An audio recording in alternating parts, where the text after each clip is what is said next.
स्वने जी पटना से। राधे राधे महाराज जी। महाराज जी, गुरु मेहरबान तो चेला पहलवान। महाराज जी, इस मन को मारने के लिए केवल गुरु कृपा का आश्रय हो या हमें प्रयास भी करना चाहिए? तो आश्रय ही तो प्रयास है। गुरु के आश्रय से ही शिष्य को परम पद की प्राप्ति होती है, इसलिए आश्रय पकड़े रहना चाहिए। भगवान है ऊर्ध्व और संसार है अधा। संसार अधा है, प्रकृति नीचे की तरफ है। मना कष्टानि इंद्रियाणि प्रकृति स्थान कर सती। और भगवान की तरफ चलना है तो गुरु डोरी पकड़ा दिया, नाम की डोरी, मंत्र की डोरी।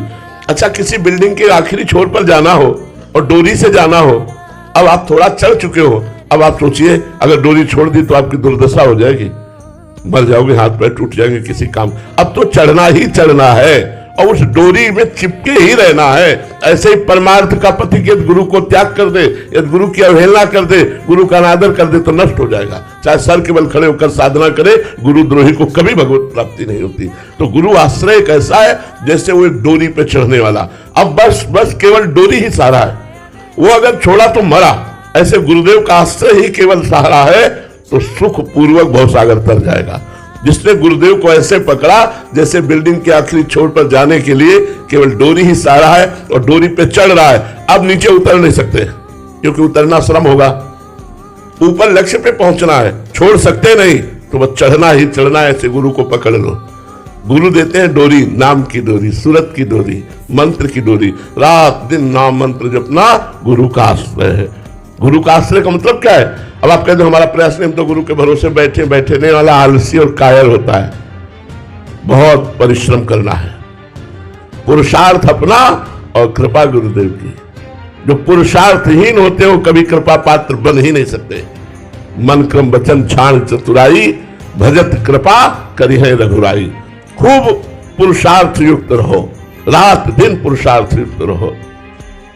देखो, अभ्यास जैसा बना लोगे वैसा बन जाएगा। अगर श्रम नहीं करोगे, परिश्रम नहीं करोगे, पुरुषार्थ नहीं करोगे तो तुम कृपा का अनुभव नहीं कर सकते। कायर पुरुष कभी कृपा का अनुभव नहीं कर सकता। पुरुषार्थ आपको करना पड़ेगा। पुरुषार्थ गुरु प्रदत्त साधना और फल की प्राप्ति गुरु आश्रय, दोनों बातें हैं। अपना पुरुषार्थ पूरा और गुरु की कृपा पूरी तो पूर्ण परमात्मा का अनुभव।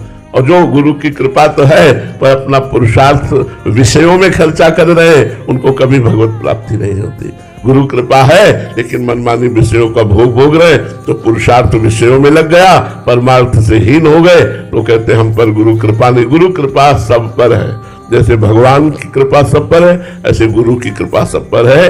पर जो गुरु की आज्ञा मानकर खूब परिश्रम करता है साधना में, वही कृपा पात्र बनता है, वही कृपा का रसास्वादन कर पाता है। तो गुरु की कृपा का आश्रय और स्वयं का पुरुषार्थ भगवत प्राप्ति कराता है।